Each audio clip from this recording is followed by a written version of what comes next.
Hello, everybody.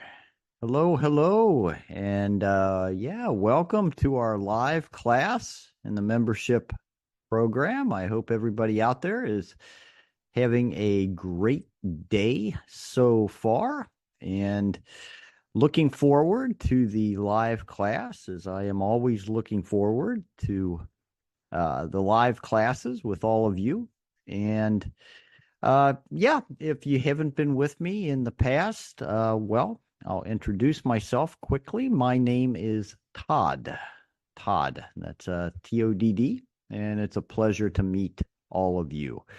So, yeah, our live class today, we're going to be having a little discussion. We're going to be discussing one of my favorite topics, and that is the topic of languages.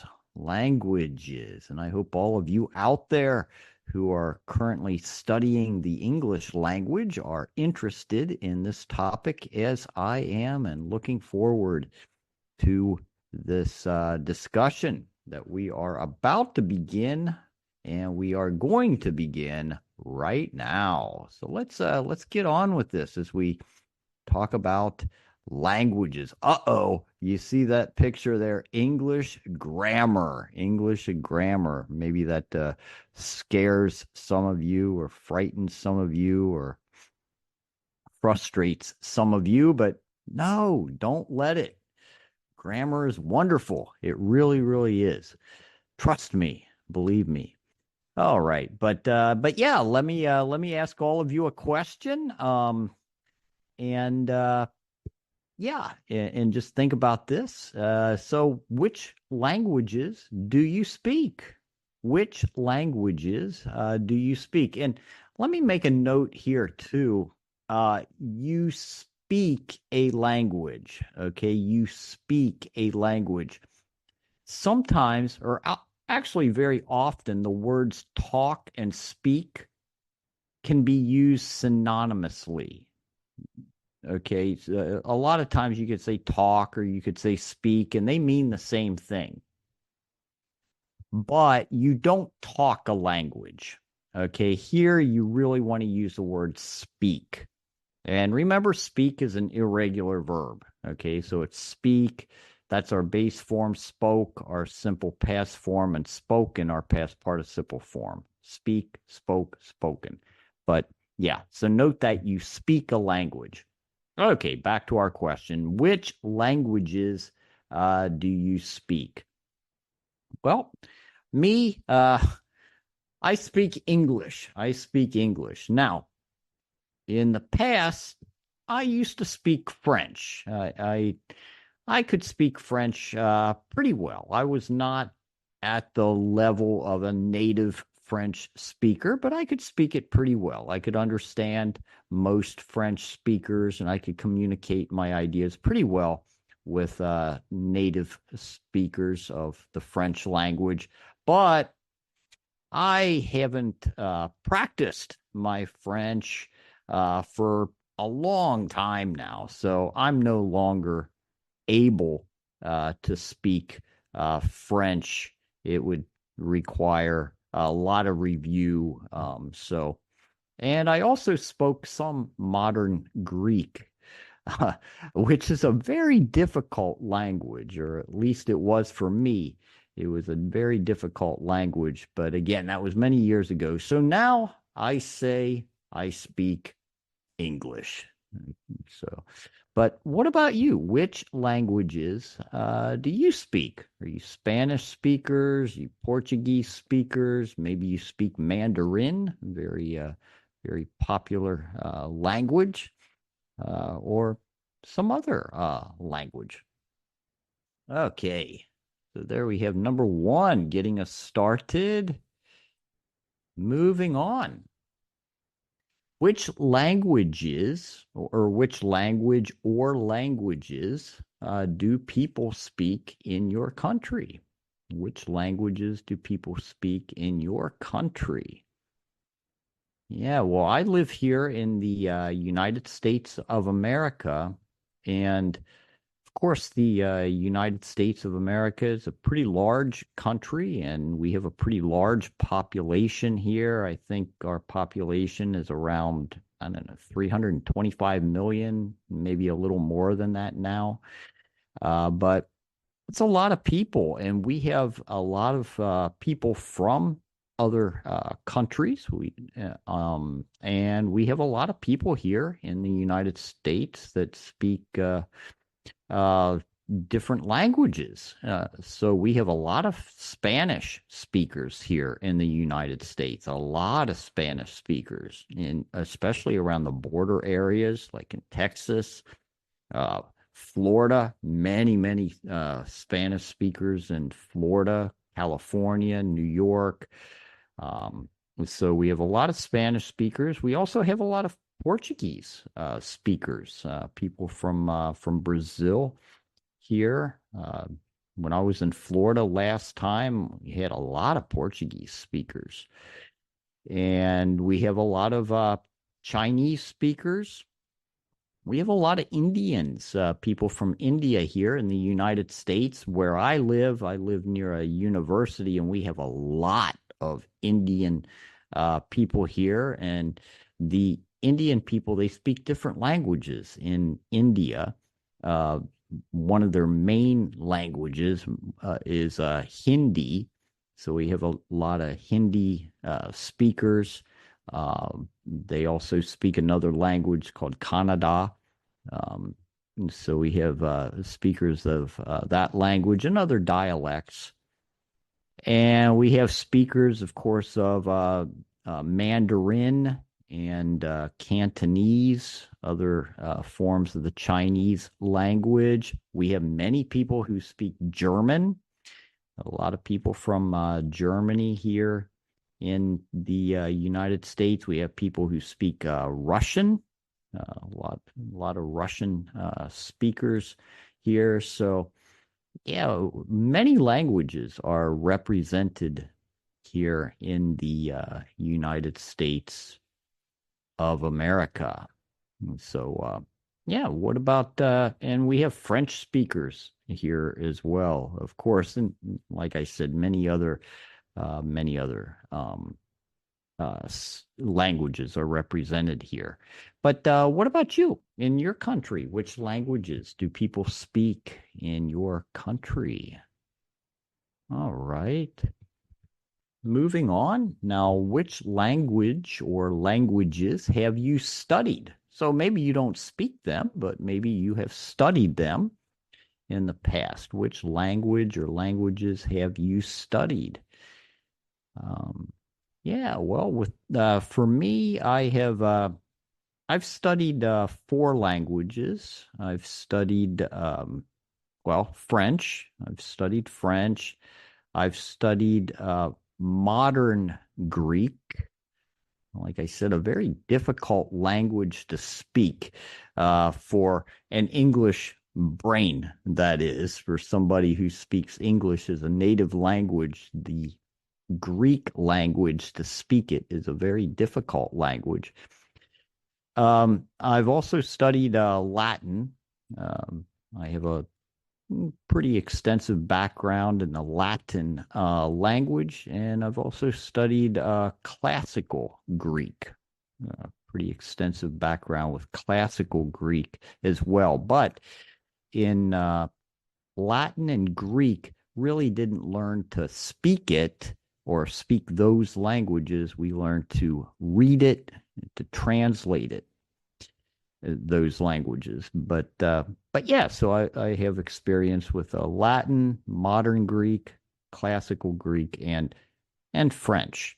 But what about you? Which language or languages have you studied? All right.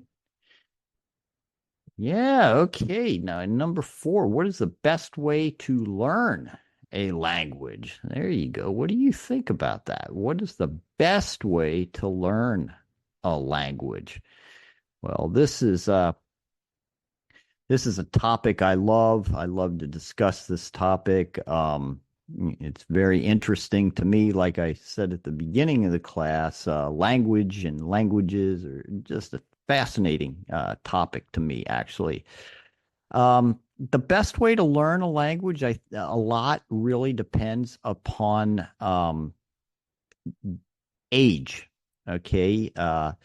Because we know that typically speaking, uh, children, they learn languages differently from adults.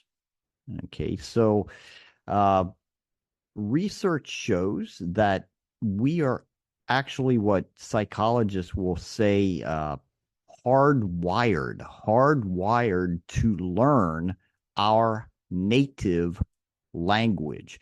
And that process actually begins before we are born. Uh, when our mothers are speaking, when we are in the womb, we have not even been born yet. Our our neurology is being developed to learn that language. And when I say I'm talking about our nervous system, our brains and our nerves. We're in the process before we're even born of learning our native language. So we are hardwired to learn that our native language. And so typically children, young people, they learn languages very, very quickly. And they learn it very naturally. They absorb like a sponge. Children are sponges when it comes to learning languages. Adults, different. There's a critical age around the age of 13. That's all based on statistics. It's all statistical, but around the age of 13, we start to learn languages differently. And we learn by analyzing. We compare and contrast what we don't know to what we do know, etc. And we translate. In other words, we translate. We know something and then we compare it to what we do know. We learn a new word, we compare it to what we know in our native language, etc., etc. And so this is one thing that we have to consider when we ask this question: what is the best way to learn a language? Well, it depends on the age of the student of the language to a degree. It also depends a lot on the background that the student has, perhaps with other languages. If a student has studied a foreign or a non-native language in the past, typically speaking, that student is going to learn other languages more efficiently and more quickly. Basically, because they learn how to learn. They learn how to learn a language. Okay, so after somebody learns a second language, if they go on to learn a third or fourth language, it becomes easier for them. And I think that makes sense. Also, basically, you have to, as much as you can, immerse yourself, expose yourself constantly in the language. So immersion is the best methodology. If somebody has the opportunity to live or to study the language in a country or in an area or region where that language is spoken natively, that is a very, very good environment. That is a very helpful environment. But the environment doesn't guarantee anything. That student still has to study, still has to practice, still has to participate, actively participate, or the environment. It's still going to be an advantage, but it's not going to. They're not going to learn optimally if they're not active in the pursuit of the language. And also, Very quickly, before we move on, remember you have to study as an adult. I'm talking specifically to adults right now. Have to learn the grammar, the structure of the language, have to learn the vocabulary and the idioms and expressions that are used in the language. You have to learn the physical aspects of the language you're studying. That's pronunciation, especially the pronunciation and what we call the prosody, the rhythms that are used in that language. And you also have to learn to develop your listening comprehension skills. Okay, so those 4 areas, focusing in on those areas, the best way to learn a language. Okay, everybody good with that? Fascinating topic, fascinating topic. One more recommendation: be creative. Be creative in the way that you approach the learning process. Okay, have to move on from here. I could talk forever about this. Great topic. All right, moving on. Number 5, what is difficult about learning a language? What is difficult about learning a language? Okay, well, I just mentioned actually a few of them. Here we see pronunciation. Yes, so pronunciation in a second or third language. These are physical aspects of a language, and these physical aspects can be difficult. Okay, so there are muscles and things that you have to physically exercise in order to master the pronunciation in a language, for example. Okay, so that can be challenging. It can also be challenging to learn the grammar, the structure of a language. I mentioned earlier that to an English speaking mind, to a native English speaking mind like mine, the modern Greek language is very difficult to speak. Why? Because the grammar is very different in modern Greek than the grammar in English. The grammar is very different. It's what we call an inflected language. English is not an inflected language. And so the grammar is difficult it was difficult for me, not really to learn the rules. That was just learning the rules, but to be able to speak according to those rules, that's a different issue. So the grammar can be difficult. Listening comprehension can be difficult. Why? Because, of course, there are many things that can present challenges here. Native speakers, they speak differently. Some people speak very clearly and they enunciate very well. Others don't. They swallow syllables or they swallow entire words. That can make it difficult for non-native speakers. Also, people have different accents. And people use different expressions, they use different vocabulary words. And also, there's no guarantee that just because somebody is a native speaker of a language, that they speak that native language well. They may totally abuse the grammar in their native language. Other people understand them, other native speakers understand them, but to a student of that language, it can be very difficult. That happens a lot in English. There are many native English speakers, they abuse the grammar. They abuse the grammar. And yeah, non-native speaker or native speakers can usually understand them, but non-native speakers, they can have problems.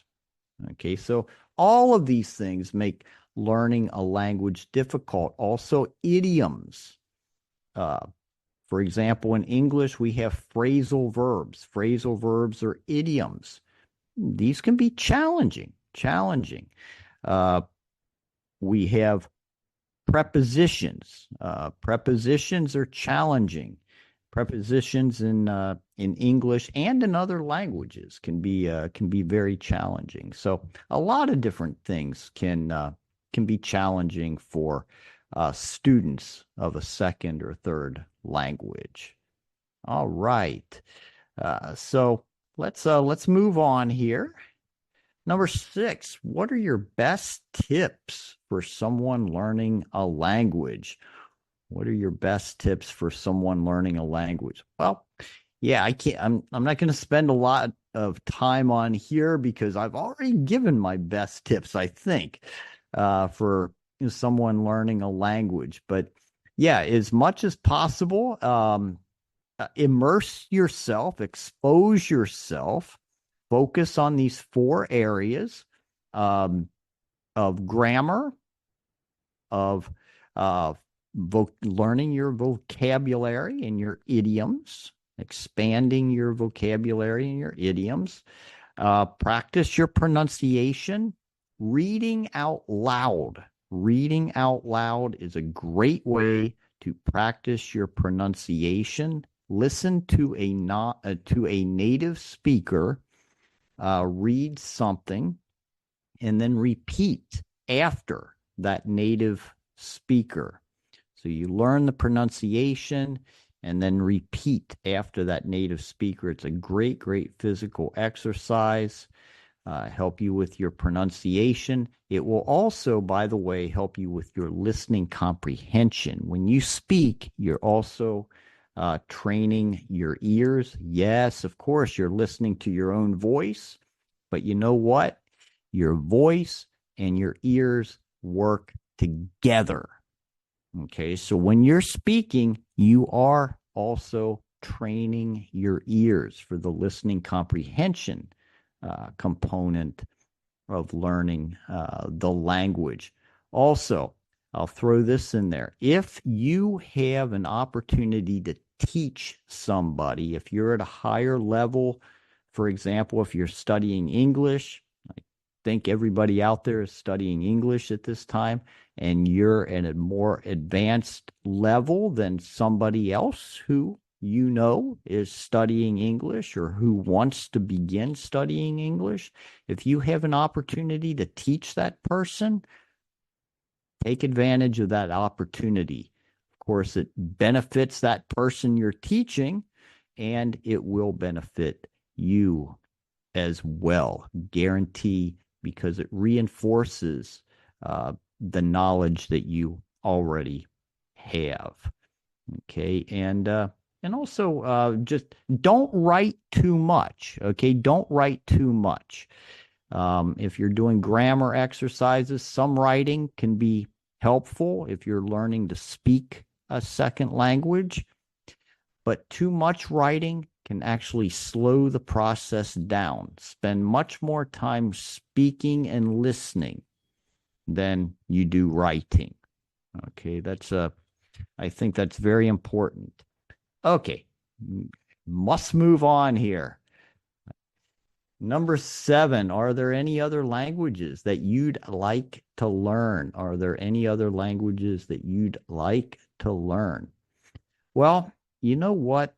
I would really, I would like to learn Spanish. Okay, this is if I had if I had known just how common the Spanish language is, if I could go back to high school, for example, where I started studying Latin, I definitely would have studied Spanish at that time. So one language that I would like to learn, but I probably will not because, well, it requires a lot of time, I know from experience, to learn a language. It's something that requires a lot of time and dedication, and I don't have have the time, unfortunately, but that is one language I really wish I could speak fluently, is the Spanish language. Of course, I know many people who speak fluent Spanish, and we have many, many Spanish speakers in the United States of America. So yeah, for me, that would be the number one language I would want to learn if I could just magically incorporate it or magically put another chip into my brain, would be Spanish. But what about you? Any other languages that you'd like to learn? All right. Number 8, in your opinion, what's the most beautiful language? What's the most beautiful language? Oh, wow. I, in my opinion, I really like the Spanish language. I really do. But I have to throw French out there. Really, that's the reason I studied French, is because I like the French language. I like the sound of the French language. So, but many other languages I really think are attractive. But French, I think, is the most beautiful language. But again, I like the Spanish language, and I like Portuguese also. Maybe it's just because I know Spanish speakers and Portuguese speakers, and I'm pretty accustomed to hearing those languages. But yeah. So, how about you? What do you think is the most beautiful language? Do you think that AI, artificial intelligence, will eliminate the need to learn another language? Why or why not? Do you think that artificial intelligence will eliminate the need to learn another language? Why or why not? Um, Me, do I think? Yes, I do. I do think that artificial intelligence will eliminate the need to learn another language. Um, do I think that that will be a regrettable thing? Yes, I do. Yes, I do. I hope that even if people do not need to learn another language, I hope that people will continue to learn other languages. But do I think that one day it will be unnecessary for somebody to learn another language? Yes, I do. Yeah, yeah. I think there will come a day where it will be unnecessary to learn a second language. But I hope that people will still want to learn a second language or a third language, because there are just so many benefits to learning uh, a second or a third language that are beyond or more than just learning the language, really. And I could talk about this for quite a while also. But I won't because we have to move on. Uh, but yeah, so yeah, I do think that one day it will it will no longer be necessary for anybody to learn a second language, but I really hope that the people will continue to uh, learn other languages for the benefits of learning that language. So, moving on to number 10 here, do you use a translator on your phone? Do you use a translator on your phone? Me? No, I don't. I I don't use a translator on the phone. Occasionally, I will use a translator, Google Translator, for example, on my computer or something. But that's not very common. Um, so That's me. What about you? Do you use a translator on your phone? By the way, I think translators are great tools. I'm not against translators at all. I think they're very helpful. They can be a great resource, and they're very useful. None of them, of course, have been perfected or even close to that, but they are nevertheless very useful and uh, and very good resources, in my opinion. So, everybody, I have some more discussion questions for all of you out there, but I'm going to hit number one, and then I'm going to have to stop here and hopefully pick this up at a later time. But number one, do you think it should be mandatory for public schools to teach a second language to all students? Do you think it should be mandatory for public schools to teach a second language to all students? In my opinion, yes. Yes. If I were the head of the education system here in the United States of America, if I were that person who was in charge of the curriculum for all students in the entire United States of America, if I had that power and authority, yes, I would make it mandatory for everybody to study a second language. And because, like I've already expressed, there are just so many benefits to learning a second language, and I think it's just I really think it should be part of everybody's curriculum here in the United States of America. But unfortunately, it's not. But it should be. It really should be. And I encourage all of you to continue your study of English and whatever other languages you are currently studying as well, because it really is a great investment in your time and energy. So, on that, everybody, I'm going to have to sign off. I could talk about this subject for a long time because I love it. And I hope you're interested in it as well. So, on that, everybody, again, my name is Todd. I will be looking forward to seeing you all again next time. I thank you for your attendance. I thank you for your attention.